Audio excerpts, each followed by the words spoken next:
જન્મ મરણ મહાન મોટો રોગ આ છે. મહાપુરુષોએ કીધું કે જન્મ મરણનો આ રોગ મટાડવાનો છે અને આ રોગ મટાડ્યો એને ધન્યવાદ કહેવાય. ખરેખર મનુષ્યતાની અંદર તું આવ્યો કઈ કરની કરી. પછી બીજું ગમે એટલું આપણે મેળવી દેશું, બંગલા બાંધીશું, ગમે એટલું બલૂનો લાવીને ગોઠવી દેશું, તો આપણું કોઈ કઈ ભૂલ જ છે. હવે જન્મ મરણનો રોગ મટાડવા માટે ઘણા પાસા એવું હો કે થોડુંક ભક્તિ કરો ને પાછો મનુષ્યનો અવતાર આલે એમ કે અને આ બાજુ સંતો એવું પણ કહે ફરી મળશે પણ નહીં. અરે મળ્યો મનુષ્ય દેવતાર તને માન કરીને, તેથી ભજો નહીં ભગવાન તો હેત કરીને. એ નહીતર ખાશો જમનો માર આ પેટ ભરીને. ગઈ પલયે પાછી ન આવે મૂર્ખ ને ગુમાન રે. આ જ્યાં પછી પાછી નહીં આવે આ સંતોની શાખા પૂરે અને આપણે કે પાછા કઈક આવે. ગઈ પલ પાછી ના આવે મૂર્ખ ને ગુમાન રે. ભવસાગરની ભૂલાવની માં વીતી ગયા યુગ 4 ફેરા ફરીને. આને જ સંતો કીધું 84. આ 84 ના ફેરા ફરતો રે સમજણ વેના. આ સમજણ બેઠા છે આપણું ના લે એ 84 પણ મટી જાય. એટલે મેરો એ કીધું, મેરો એ પણ ભૂલે પડેલો છતાં પણ આપણને પછી ઈશારો કરે. એ આત્માને ઓળખ્યા વિના રે આ લખ 84 નહીં તો મટે રે. એક બીજો ભાઈ પીડો છે એની વાત કરે. તારી બ્રહ્મન ભાગ્યા વિના રે આ ભવનો ફેરો નહીં તો મટે રે. આ બ્રહ્મના મટે કારે કોઈ બી એવું નહીં આત્માને દોડશે એવું નહીં. કોઈ બી વસ્તુ આપણે જે પોમવાનું છે એને જોવા પૈઠા જતા હોય અને એ વસ્તુ નહીં મળે ત્યાં સુધી ભય છે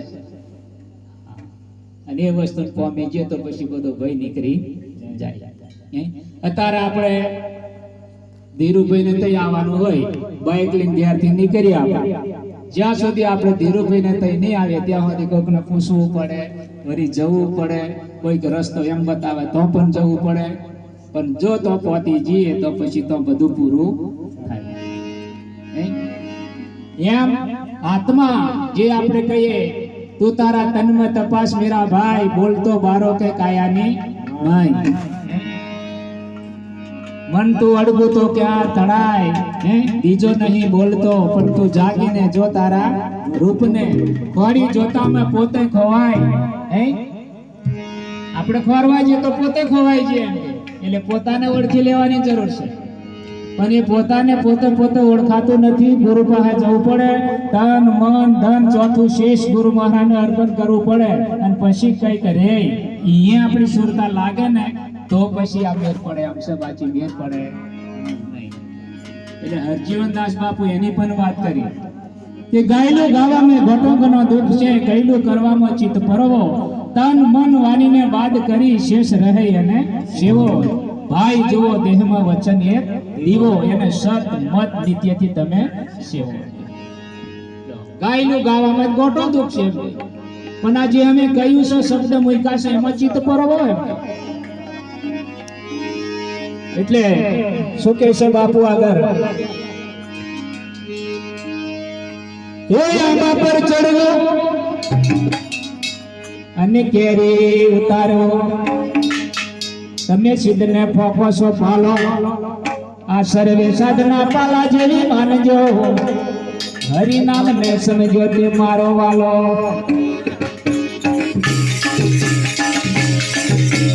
મજીરા બતાવવાનો થોડા.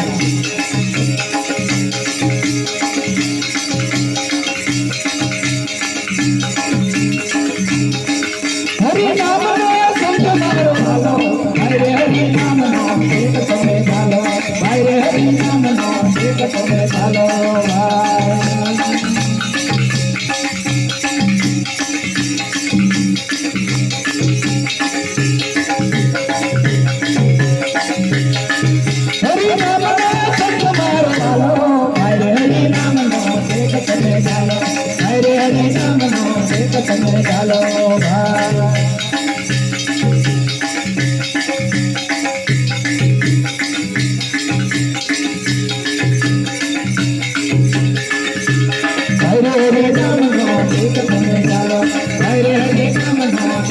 હરે હરે નામ નો ટેક તમે ચાલો.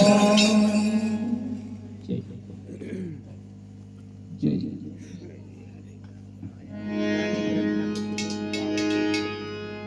શું કીધું બાપુ?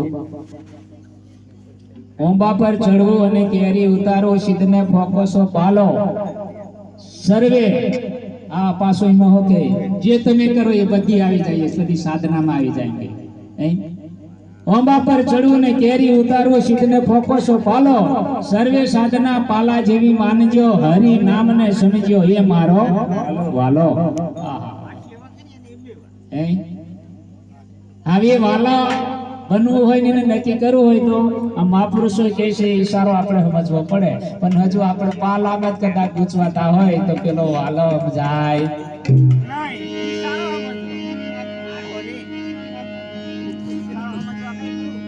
એટલે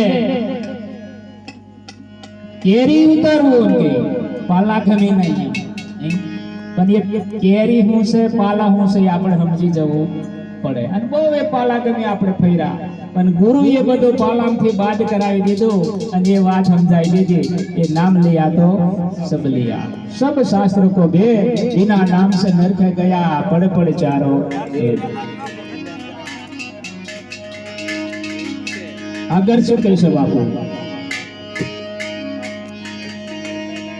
હે ખૂને રૂંધો અને ગમને રૂંધો અને કોનો મેં કુમળો ઘાલો, જ્યાં જવો ત્યાં પાણી ને પથરા, તમે લાખો ગવ ધરતી ચાલો.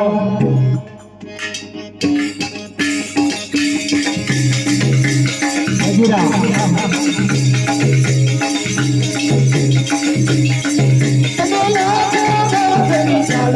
હરે હરે નામ નો હરે હરે નામ નો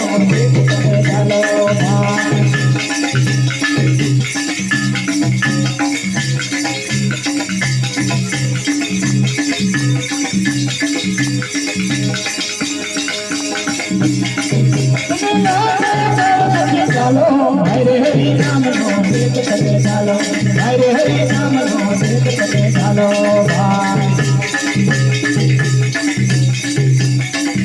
હરે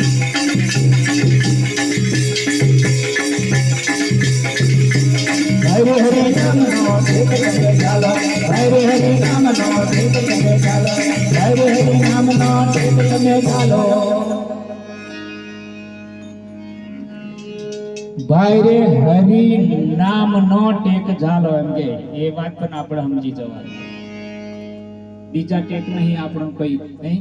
અને બધા ટેકો બધા જાલ્યા ખરા, આગળ પણ બધા જાયલા હતા નહીં.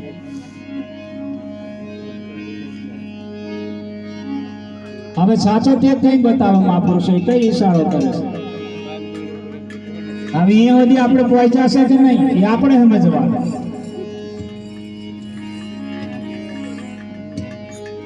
અને સંતોની વાણી એ કોઈ દર મિથ્યા નહીં હોય. આપણું નવરું સમજાય એ બરોબર છે. હા, પછી આવી સભાની અંદર જે કઈક વાણી બોલાતી હોય ને એમાં શબ્દો કદાચ આપણાથી દોષ થાય, અવરું સમજાય તો. હા,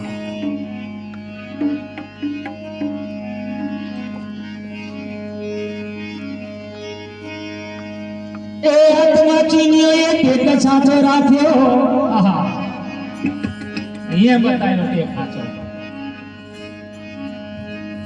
એ આત્મા ચીન્યો એ ટેક સાચો રાખ્યો, આ હરિવર સરભર ભર્યો નથી કોઈ ઠાલો. સતનામ બાપુ સમજાવ્યું ત્યારે તમે સત્સંગમાં જઈને માલો. આહા, અને ચાલો હરે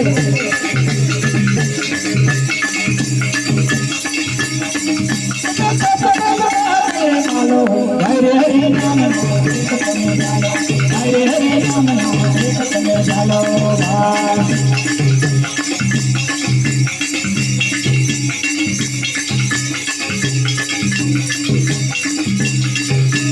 હરે હરે નામ ચાલો, હરે હરે નામ ચાલો.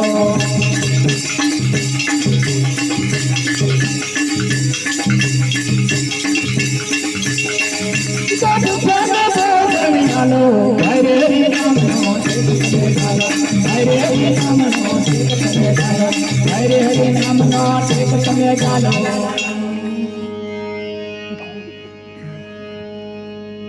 એક એ બતાયો મહાપુરુષોએ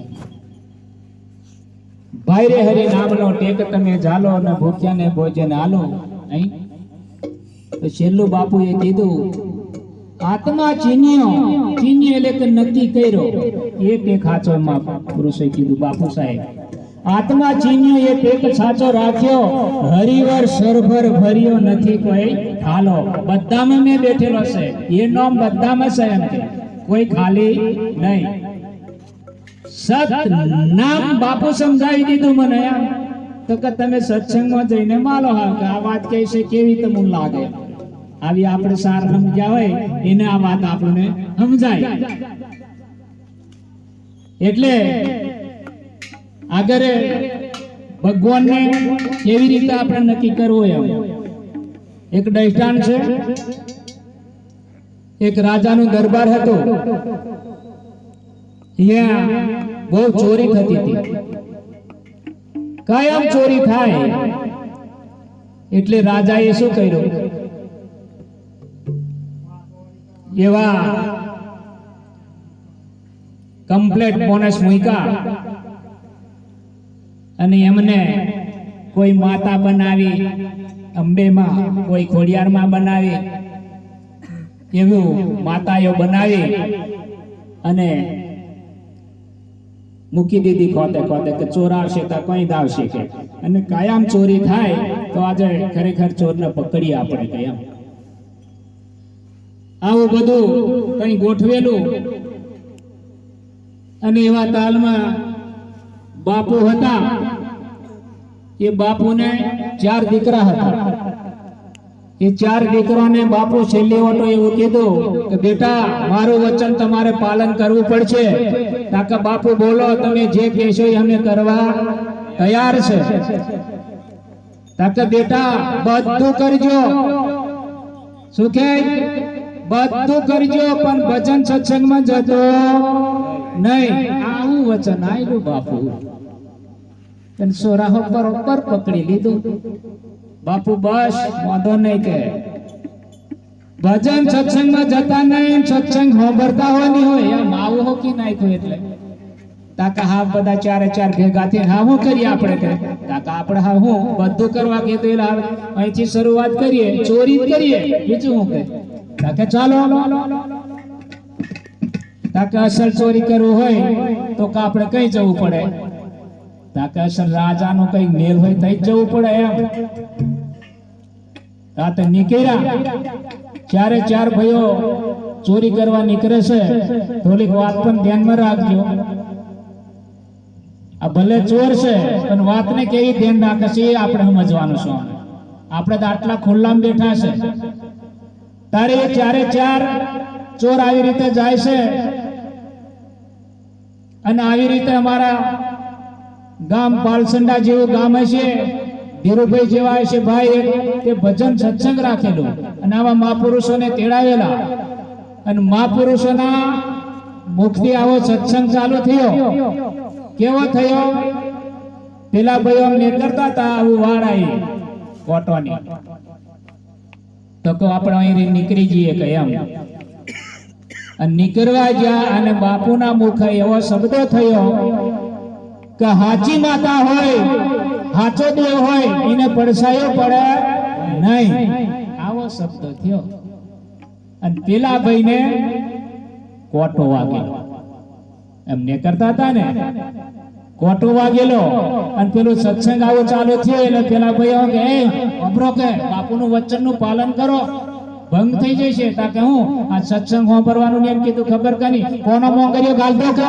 બધા કોનો મોંગરીઓ ગાલી દીધી ચાલો હા નીકળો આ વાળ રે સરકીને જવાનું હતું પેલા ભાઈને અમને કરવા જાય એટલે પગમાં કોટો વાગ્યો આવીને કાઢવું જ પડે ને તો પેલો ભાઈ કે અગર ચાલ કા સત્સંગ ચાલુ થઈ ગયું સંભળાઈ જશે કે આમ પણ મને કોટો વાગ્યો પેલો પાછળ વાળો ભાઈ હું કે તું ફટાફટ કોટો કાઢી પાછો કોનો મોંગરીઓ ગાલી દેતો એટલે પેલો કોટો કાઢવા ગયો એટલા પેલો શબ્દ બાપુના મુખે બોલાયો કે હાચી માતા હોય હાચો દેહ હોય એનો પડછાયો પડે નહીં. અને પાછો આ કોનો મોંગરી ગણ પેલું અંદર શબ્દ ચાલુ થઈ ગયો. હાચી માતા હાચો દેહ હોય એનો પડછાયો પડે નહીં. અંદર અંદર ગુંજારો ચાલુ થયો. અને જ્યાં અને તે રાજાને મેલમાં જ્યાં એટલે રાજાના મેલમાં એવા કમ્પ્લેટ અમારે આવા દેવાભાઈ જેવા આવા અમારે રાશિંગભાઈ જેવા ખપડકમ બરોબર મજબૂત મોને કેમ કે ચોરને પકડવાના એટલે નકલી માતાઓ બનાવેલ્યો અને જે ચોર હોય ને એને માતાઓને વધારે પાછા માને. આપણી કુળદેવી કહેવાય ગમે એવા પહેરી છે ને તો એ આપણને કશું બારવા નહીં દે પકડવા નહીં દે એમ આવું પાછું મય હોય ને તે ચોંદની રાત હતી પૂનમની. એક આ બાજુ કાળકા ઉભા રહીને આ બાજુ અંબે ઉભા રહીને આમ ખોડિયાર ઉભા રહીને એવા બનીને ઉભા રહેલા. અને પેલા જોઈને કીધું ઓહો આજે તો મજા આવી જવાની. પેલા આમ કે હું કે પેલા આપણી કુળદેવી કે પરમ કે પ્રગટ થઈ જ્યાં કે આ પગલ લાગીને આપણે મેં ચોરી કરવા પેહી જવાનો કશું થવાની દે. પણ જે પેલાને કોણની અંદર જે શબ્દો ગુંજન કરતો હતો એ આમ હાથ કાઢીને ઉભા રહો પછી જો કે હું આ પછી જાય કે આપણી માતા ઉભો છે ને પગલ લાગીને પેહી જવાનો પણ ઉભા રહો. થોડોક ભય લાગે છે મને એમ દાવાનો ભય હોય કે તાકે તો બાપુ સત્સંગ કરતેલા બાપુના મુખે જે શબ્દો થાય ને કોઈ તને મિથ્યા થાય નહીં. તા પણ હું કીધું બોલ ને તાકે હાચી માતા હોય હાચો દેહ હોય એનો પડછાયો પડે નહીં. અને આ પડછાયા પડે ખબર પડે છે નકલી છે હું જન કહ્યા બોલીએ સતગુરુ મહારાજ કઈ પારખ નક્કી થાય વિચાર કરો. કોનો મોંગરી ગાલ દીધેલી તોય આપણે કેટલા ભાગ્યશાળી કહેવાય ખોલાઈમાં બેહી છે તોય આપણો શબ્દનો અસર થતી. તો એ ચોરને એવું થઈ ગયું કે વાત સાચી ખરેખર આ પડછાયો પડતો નથી નકલી જ છે એમ. અને પેલા પકડવા માટે બરોબર આમથી રેલા હવડા આવા પગ પડવા એટલે પકડ લઈએ એમ. પણ પેલો ભાઈ અહીંયાથી આવા દીધો ને અને અહીંયાથી પાછા વળી ગયા અને બચી ગયા. બોલે સદગુરુ એમ આ સત્સંગ એવો છે આપણું ને ખરેખર કઈ એની અંદર ફસાઈ જાય ને તો એવો આ શબ્દ આપણને બચાવી લે એવો છે. પણ એને માટે ખૂબ ધ્યાનથી આપણા શબ્દને વિચારવું પડે. એને માટે મહાપુરુષોએ કીધું. તો હવે કેમ કે આપણે સમય થઈ